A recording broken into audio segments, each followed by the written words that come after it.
Welcome to This Week in Wheels, car content from across the web. This Dodge Challenger Hellcat has been sliced in half and put on display. You can see it in the Peterson Automotive Museum in Los Angeles, which I highly recommend visiting.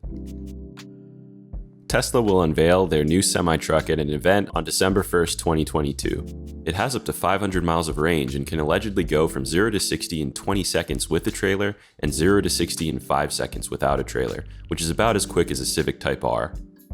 This poor kid drove his car off the road and into a rather large hole. That's a Nissan 350Z. A decent example costs around $10,000. This mini monster truck just won the Hot Wheels Legends Tour, where the winner's vehicle gets to become a Hot Wheels toy car for kids around the world. Its owner, Craig Moe, modified a 1992 AutoZam Scrum, giving it a big block Chevy engine and 30-inch wheels.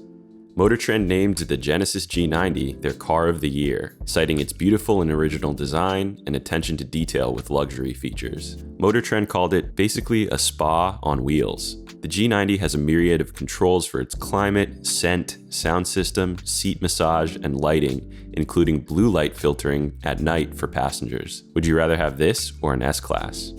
This week, someone posted the entirety of The Fast and the Furious on Twitter. The movie was broken up into 52 tweets in 2-minute segments. More than 800,000 people have seen the thread. More than you can afford, pal.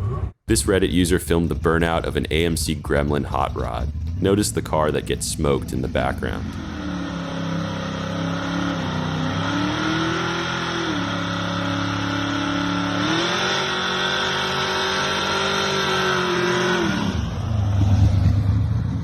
Thanks for watching, I really appreciate it. Subscribe for more and be sure to share this video with other auto enthusiasts.